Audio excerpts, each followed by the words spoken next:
ce grain-là, c'est une touzelle.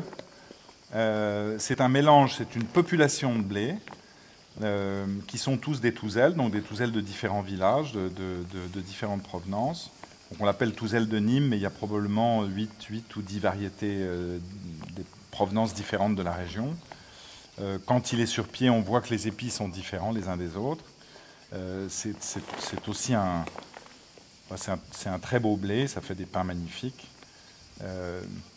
Là encore, on voit que le grain, on voit qu'il est très rond, qu'il est très plein. Donc malgré la sécheresse qu'on a eue, physiologiquement, le blé est capable de nourrir son épi jusqu'à la fin, vraiment très tardivement. Moi, j'aime bien la C7 de Provence, parce que, bon, déjà, esthétiquement, elle est assez sympa. Parce que elle est de Provence, donc ça, c'est quand même bien si on veut faire une filière locale.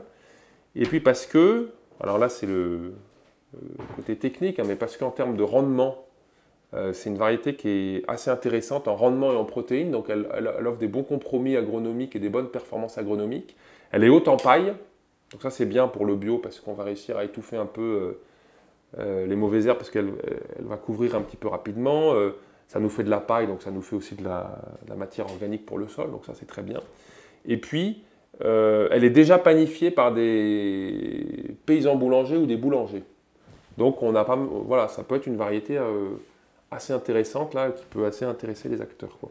J'essaie de cultiver du blé, donc naturellement en agriculture biologique.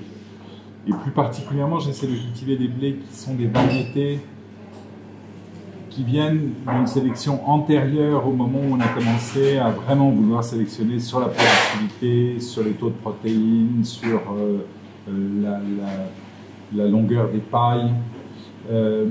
Donc, qui viennent, on appelle ça des variétés anciennes parce qu'elles viennent d'une époque où ce qu'on poursuivait, c'était essentiellement la grande qualité nutritive d'un produit, d'un végétal, et son acclimatation, c'est-à-dire la sympathie qu'on pouvait avoir pour lui.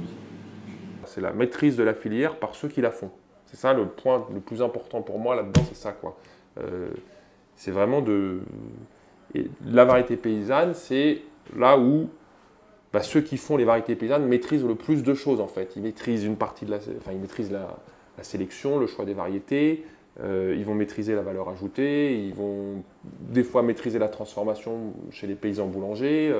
Voilà, et donc c'est ça l'objectif, c'est qu'il y ait vraiment une maîtrise par les acteurs locaux de cette filière, quoi. Et donc on a, là si je reprends la charte, on est en train de travailler sur différents volets, la production des semences, comment elles sont produites, d'où elles viennent, comment on organise la production, etc. Le stockage, comment c'est stocké, la vente des graines aussi derrière, production de farine, panification, commercialisation, etc. Du côté des consommateurs, il va falloir monter quand même en compétences et en intérêt. Alors quand on parle des blés, pour l'instant, c'est encore un domaine qui est très loin. C'est quand vous achetez un paquet de farine, vous achetez de la farine bio, c'est très bien. Vous allez prendre de la T110 ou de la T65 ou de la T80. Vous allez choisir si c'est du blé ou si c'est du petit épeautre ou si c'est, je ne sais pas quoi, du seigle. Mais il vous manque encore beaucoup de choses pour savoir ce que vous achetez véritablement. Et ce sont un intérêt qu'il va falloir faire croître.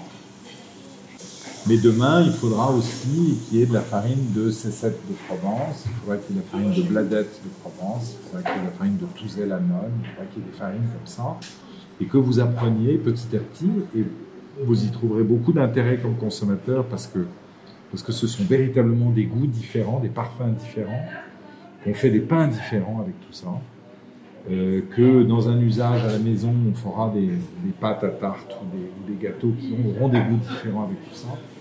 Et donc soutenir ce mouvement, ça va vouloir dire aller jusqu'à cette connaissance.